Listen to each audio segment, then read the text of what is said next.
Hi there everyone, it's Misty here. Welcome to a video. Hello, it's nice to see you.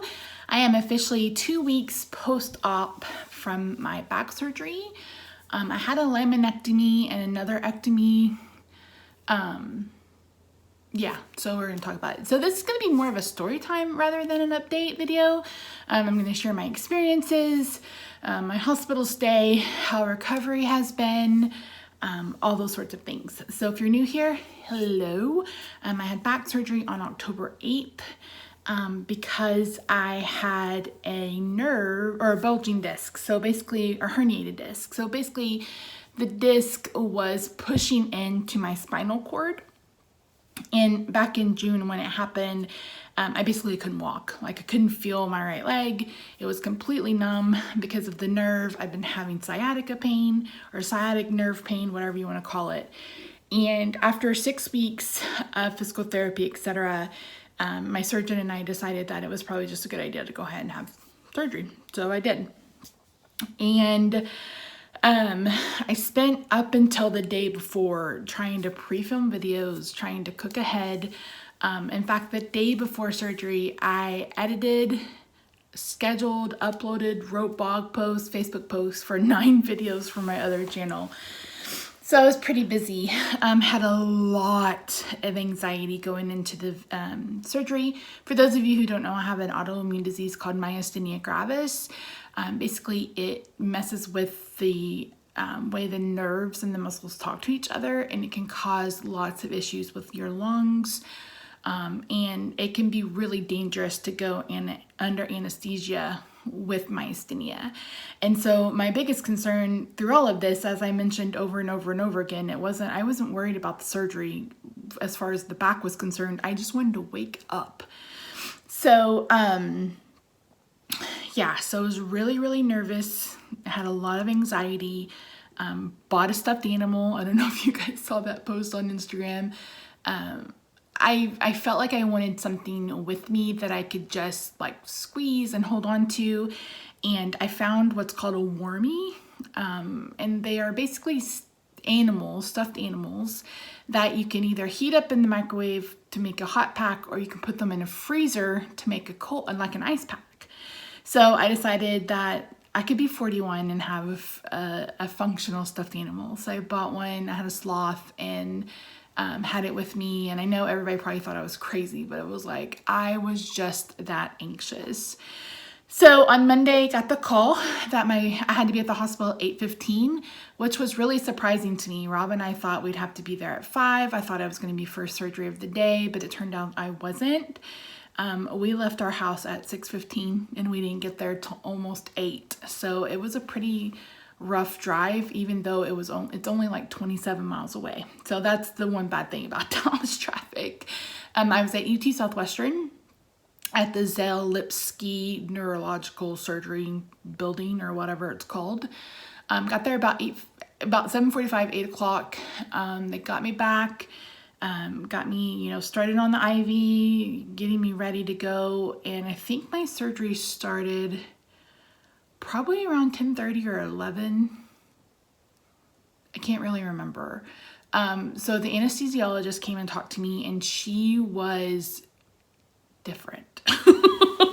I mean, I'm not trying to be rude, but like she was talking to me, which I really appreciated. And she stayed with me for probably a good 15 minutes, but she would just stop talking and then just stare at me. Not that she'd ask me a question, not that she wanted me to respond to her. She would just stop talking and stare at me. And I was like, okay, like what next? I felt like I was having to lead the conversation with her, and it was just different. But she told me that, I'd probably wake up with the breathing tube still in my mouth, and, I try not to freak out, which I thought, I'll remember. No, you don't remember that kind of crap. They put me to sleep. Did I even remember rolling into the emergency? Do I remember rolling into the ER? Did they? No, they did roll me into the ER. I mean, the operating room, because I remember there were tons of lights above my head. And then they put me to sleep, and then they rolled me over and put me in place. So the surgery, he initially thought the surgery would take 3 to 4 hours, and it actually only ended up taking like 2 hours and 15 minutes. He did a laminectomy, which is where he took like the back off the disc, but he also did one where where the nerves come through, he said it's like a hole like this, and he went in and he widened it. So I woke up in the most excruciating pain of my life, like the most excruciating pain of my life. And I just remember waking up and I'm like just sobbing because it hurt so bad. It hurt, and I think I was really surprised. The only other surgery I've ever had where I've gone under anesthesia was, and I know about it, was my gallbladder. When I woke up from my gallbladder, I had zero pain, because I guess because of the nerve block or something, but they didn't put a nerve block, obviously, because oh my God, it was horrible. And I can remember one of the nurses making a snide comment about how you can't expect to wake up from back surgery and not be in any pain. But I was just like, it was such a surprise, and it was just so awful. So I had a pain drip or whatever with the button, and when I first came out, they let me push it every 5 minutes. Of course, it took me forever to wake up. So the nurse would come back and she's like, okay, baby, you can push it. Okay, baby, you can push it. Like, I remember that. And then, so I was in recovery for, I think, 2 hours, maybe even more than that, like them waking me up, giving me pain medicine. And I finally moved into a room, I think it was around 2 o'clock or 3 o'clock in the afternoon. And it was like, I was just in so much pain from the surgery. I remember that. So they had me up and walking later that night. It was probably after I ate dinner. It was probably 7 or 8 by the time I finally felt like I had to go to the restroom, and they got me out of bed. I went to the restroom. I didn't go enough, so they had to do a catheter. That was my first catheter. That was interesting. But the biggest struggle, of course, was just moving, like trying to move in the bed, trying to get in and out of the bed. And then the side rails on the bed weren't very tall, like some hospital beds are. So I felt like I was having a really hard time just maneuvering and staying ahead of the pain. So that was Tuesday. On Wednesday morning, I woke up and physical therapist came, and it was horrible. I will probably be scarred for life. And I don't think this has anything to do with the staff or anything, the surgery or anything like that. I think it was just my body's reaction to it, because I literally could not move my legs. The muscles were like, my legs were wobbling really bad. I couldn't lift them. I couldn't get in and out of bed. It took me an hour to get out of bed to go pee, and then like an hour to get back in the bed. Even with physical therapy, I could walk maybe 10 steps, and I just couldn't do it. And I got back in the bed, and my nurse came in, and I told her, her name was Carol. I was like, Carol, I can't do this. I was like, because they had taken me off the pain drip and put me just on OxyContin or whatever. And I told her, I was like, I can't do this. I was like, I'm in way too much pain to eat. I can't even get out of bed. So they switched me to an IV medication called Toradol. It's not one I'd ever heard of before, but apparently it is an anti-inflammatory pain medication. And literally within 15 minutes of me having that pain medication, I was able to get up and down out of bed, no issues. It was just it was amazing how much of a difference it was, because I'm not kidding you guys. It was literally taking me at least an hour to get out of the bed, an hour to get back into the bed. I mean, it was horrible, horrible. So, and poor Rob, he was having such a hard time. And then my day tech was a bitch. Like, she was like, she's like, are you about done? I need to go check on my other patients. And I was just like, stop trying to rush me. I was like, I cannot do this. So that sucked, but everybody else was lovely. And my the residents, because UT Southwestern is the medical school for University of Texas. So I had my surgeon who I saw before surgery, and I didn't see him afterwards. So I saw the residents, and one resident was really good. He's the one that talked to me before surgery. He was very kind, had a really good bedside manner, and the other one was a complete and total jackass. Just like cocky and full of himself, and just, dealing with my poor little back surgery was just too much for him, or, he was too good for that or whatever. So when my PA came and saw me, he came and saw me both days. He's like, how are you doing? And I told him, I was like, I can't with the walking and stuff. And so that's when we, I think he's the one that made the decision to put me on the Toradol. And then the next morning, which was Thursday, he's like, how's it going? And I was like, it's going, I said, I feel so much better. I was like, I don't know what that was, but it, helped so much. I said, but the resident's kind of an asshole. And he's like, which one, the tall one or the small one? And I was like, the small one, or short one. And he's like, yeah, he fancies himself a brain surgeon, so he doesn't have the best bedside manner.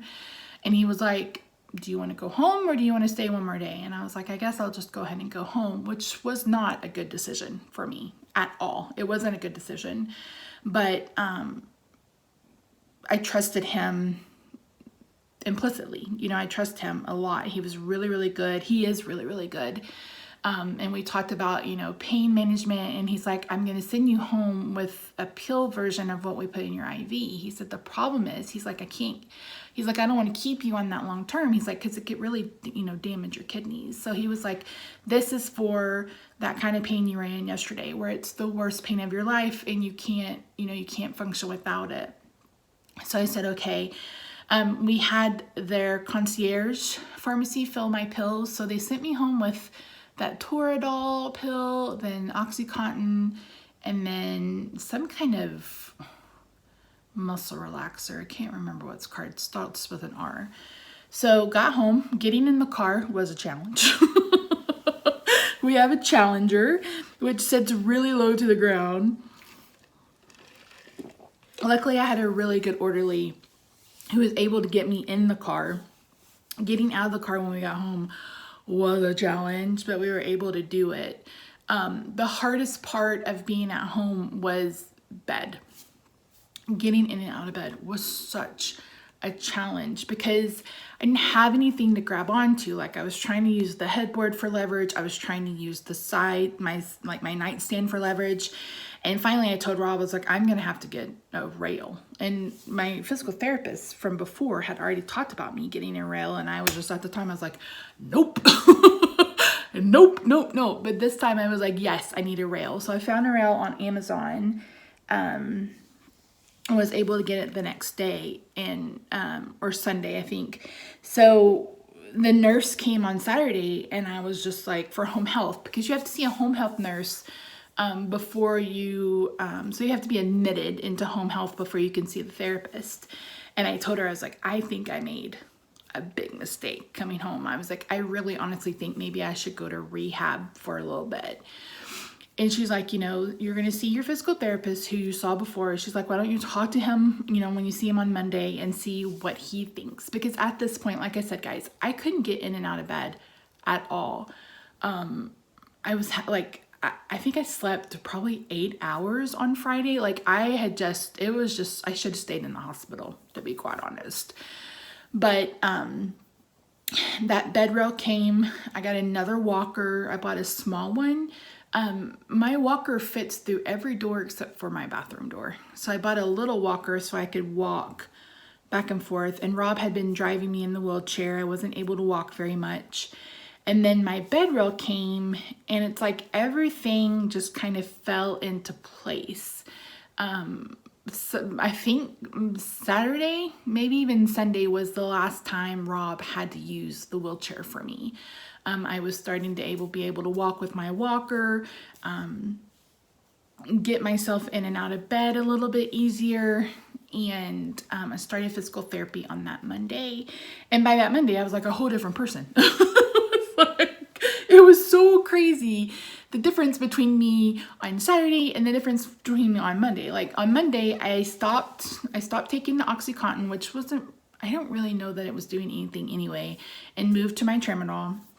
I stopped taking that Toradol. So I was just like on my regular pain regimen and icing probably once an hour, and just felt fine. And then I told Rob the next day, which was Tuesday, which was 1 week post-op, I was like, he's like, how are you feeling? I was like, if my incision wasn't tight, like if I wasn't having, you know, muscle pain from where he cut my muscles to make the incision, I was like, I would probably be fine. So, and my physical therapist asked me today, he's like, do you regret the surgery? I'm like, absolutely not. I was like, I haven't had any of the issues that I was having before the surgery. So that's really, really good. Now, did it take away my back pain? Absolutely not, because I have degenerative disc disease in my lower back along with spinal stenosis. So my lower back is just a mess.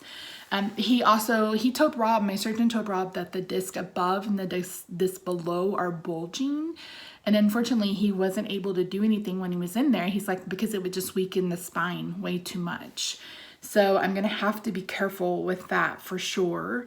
My incision is big. Like, it's way bigger than I thought it was going to be. I'll insert a couple of pictures. So if you are, if this grosses you out, then just fast forward or just close your eyes for a minute.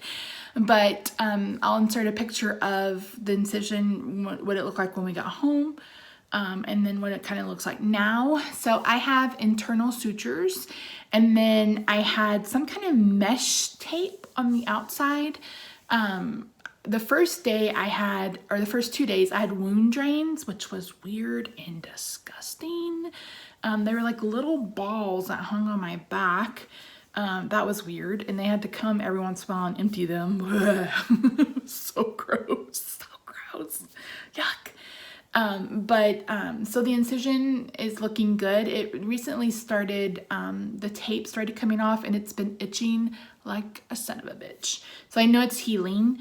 There is, in one of those pictures, there's some black stuff. That's actually adhesive from where they had to put tape on me to after the wound drains came out, and adhesive from that mesh. And Rob's been really hesitant to do anything around the incision. So the home health nurse came last week, and she's supposed to come again this week. So when she does, I'm gonna ask her if she can kind of clean my back, because that adhesive is really starting to irritate my back. The white things that you see are actually my lidocaine patches that I have for pain management. So, yeah, I've been doing really, really well. I only had one issue, and that's Sunday. We had tornadoes here in my area, and Rob and I had to go get in our storm shelter, which is in the garage, and I had to walk around my car, and I couldn't use my walker. So that was a bit of a struggle, and I had a lot of pain after that, but yesterday I did not a whole lot of anything, and I feel way better today. So yeah, I don't have any regrets. I am, like I said, that pain in the hospital was terrifying. The pain waking up, and then the pain, like just my legs and all that, like so much, it obviously was so much inflammation for that inflammatory pain medicine to be able to nip it in the bud. And plus it came through the IV, which was good. I ended up with 2 IVs. You can still kind of see, this one was the one they put in. Ooh, don't do that. That hurts. This is one they put in initially, and I think a couple of nurses were complaining that it wasn't in good. And then when I came out of surgery, I had another IV right here. So yeah, we had 2 issues with my blood. Well, we had an issue with my blood sugars, which I knew we would, because they. So I take 100 units of insulin every night, and I've been doing that since February. And so get in the hospital. They're like giving me 20 units of insulin, and then 75 carbs a meal. So again, I try to get, extra protein or whatever. They won't do it. So I think it was finally Wednesday morning, maybe Wednesday afternoon, they sent the endocrinologist, and she's like, because my blood sugars were in the 300s, and you don't need blood sugars in the 300s when you've just come out of surgery, because those elevated blood sugar can cause you to have an infection. So the endocrinologist comes and she's like, your blood sugar's really high. And I'm like, well, yeah. I was like, because you guys aren't following the insulin regimen that I do at home. I said, I take 100 units of insulin at night. I said, and on top of that, they won't let me have extra protein. And she's like, what are you talking about? I was like, I've asked if I can just have, a double portion of roast beef or, an extra patty of Salisbury steak. I think those are the only two meat options that they had that I was interested in. I said, you have me on 75 carbs a meal. I was like, I don't even eat 20 carbs in a day. So she changed it so I could get a double portion. So at dinner that night, I ended up having like 2 portions of roast beef and some sauteed vegetables with dinner. But they still weren't giving me enough insulin. So my insulin, my blood sugars were in the 200s, but at least they weren't in the 300s. Got home on Thursday, and I woke up Friday morning and my fasting blood sugar was 107. So it was like, Jesus, Mary, and Josephine. She's like, do you see an endocrinologist? I'm like, no, I just walked into Walmart and decided I was going to take 100 units of insulin. It's like, yes, I see an endocrinologist. Jesus, Mary, and Josephine.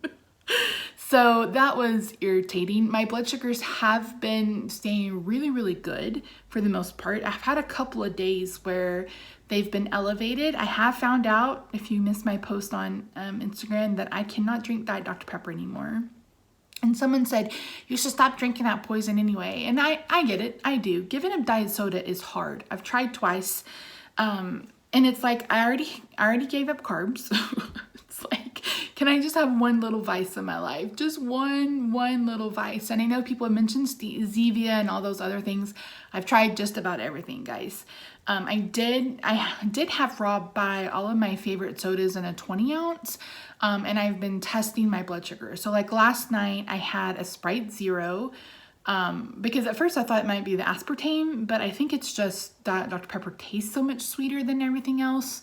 And even something that just tastes sweet causes my blood sugar to be elevated. So anyway, in my blood sugar was like 128, and then 2 hours later it was only 127. So I knew it wasn't, Diet Sprite is good. And I only have Sprite Zero if I go to Sonic and get a Diet Cherry Limeade, or if I'm kind of sick to my stomach.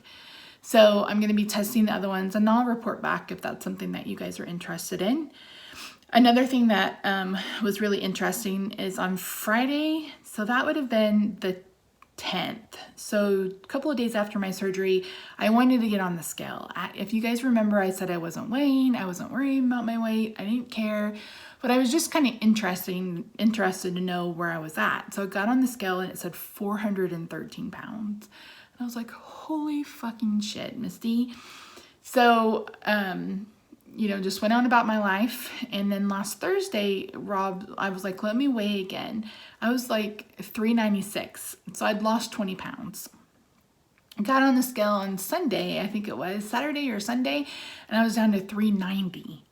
So down, 26 pounds or something like that, whatever that is. I don't know, math. I can't do it. Can't do math. But so yeah, I was like, holy crap. So I'm going to wait until Thursday to weigh again just to see where I'm at. I have been doing very, very, very low carb. My carbs have basically been those mushroom chips that I posted on Instagram from Costco that are so good. They have a little bit of sugar on them, but they haven't messed with my my blood sugar at all. So yeah, been enjoying the food that I cooked ahead. In fact, for lunch today, I had one of my roast beef dinners. I've had some of my sausage balls, etc. So yeah, so 2 weeks out, doing pretty good, feeling pretty good. Like I told my physical therapist today, I said, if I wasn't having issues with and it's not even me having issues with my incision, it's just tight there. I mean, they splayed me open. So yeah, it's going to take a little bit for that part to heal. I go see the doctor, I think it's next Thursday, October 30th. What is today, 21st? next Wednesday, the 30th. And then I see my neurologist on the 31st. I was like, really? Really? Because they're in the same building, just on different floors. I was like, you guys can't get me in on the same day, but they can't. So I see my surgeon on Wednesday, I see my neurologist and my rheumatologist on Thursday, and then I see my regular doctor on Friday. So next week it's going to be pretty busy when it comes to doctor's appointments. So, but yeah, so I'm doing pretty good. I don't regret having the surgery. I mean, we're only 2 weeks out. We'll see how I do later down the road. Oh, and what also didn't help is that, so I had surgery on Tuesday, and I think on Wednesday we had a cold front come through. And then like that Sunday we had another cold front come through. And then Sunday's another cold front. So it's just like, oh my gosh, the cold fronts aren't helping. And I haven't been able to take my chemo drug. They had me stop that a week before surgery, and I can't take that again until I've been released from my surgeon. So I'm not taking anything right now that will help the rheumatoid arthritis. So I've been pretty swollen in my joints. They finally have gone down. This one is the worst. Like, I don't know if I'll ever be able to wear my wedding ring again, but it'll be like this big. It's pretty crazy. But, and then my nails, I had to take my nails off. I couldn't have nails on to have surgery. And you would think that not biting your nails for 6 years would break you of that habit, but it didn't. I think it's because of the nerves and stuff of surgery. But so I'm trying to get them to grow out, and of course they don't want to. So that's been rough. So eventually, at some point in my life, I'll be able to get my nails done again. So yeah, I don't have anything else to talk about, I don't think. So yeah, so back in producing ketones. Don't know if I'm in ketosis or not, but I'm producing ketones. Sticking very low carb. Excuse me. Tired all the time. Sleeping at night's gotten really better. When I first came home, I could only sleep on my right side. Couldn't sleep on my back at all unless I had a pillow behind me. Because another thing that's driving me crazy is that the skin, like on my, like to the right and to the left of the incision, has been very, very like, what's the word I'm looking for? Like tender. Like even just the water from the shower has been like, it hurts so bad. So that's been an issue, and just the sheets felt like it was abrading it, you know, just everything. So that's been an issue. Showering has been okay. I've already had a transfer bench. So we put, you know, I moved from the toilet into the shower, and then to get out, Rob's been putting a towel on the toilet seat so I can just kind of slide out. And then I use my walker to get up, and then I get out. Oh my gosh, I'm so sorry. I bought some Philosophy. It's hair gel, shampoo and shower gel and bubble bath. It's all one thing, and I've been using that, and I really like it. I didn't want to have to deal with a lot of bottles. I can't lift, I can't bend over, so I've been using that, and that's been really helpful. But yeah, so I'm doing really well. I feel really blessed that, you know, we're 2 weeks in, and I feel like I'm almost back to normal. Like I said, I do have some pain in my back, but I'm not nearly in any kind of nerve pain or have any weakness or numbing in my lower extremities. I have been having issues with my arms, but I think that's because of the way I've been sleeping. So anyway, but yeah, that's it. I'm alive. Thank you so much for checking on me. I really do appreciate you. I am posting, oh my God. I have been posting on Instagram, which also posts to Facebook. If you want to follow me there, the link is down below. Yeah, that's it. So yeah. Can't think of anything else. But thank you guys so much for joining me today. I really do appreciate you. I probably won't film another update until next Wednesday or maybe even Friday after I talk to all of my doctors, just to kind of give you an update on how everything is doing. My plan is to start focusing on my weight again, full stop, in November. And just, you know, trying, like, you know, weighing more regularly and really trying to focus and hone in on getting some weight off. I know we're about to enter the holiday season, so it's going to be a little tough, but I am 70 pounds. Not now, right now I'm 40 pounds, but 413, I was 357 last October. But that was also when I had, you know, diabetic ketoacidosis and was basically dying, which was on the 12th of October, the 11th of October. And I had my surgery on the 8th. So last October, I was in the hospital with DKA, and this October, I was having back surgery. So yeah. But anyway, thanks for joining me, guys. Yeah, so I hope you have a fantastic week. Enjoy your weekend. Yeah, I'll talk to you sometime next week. Bye for now.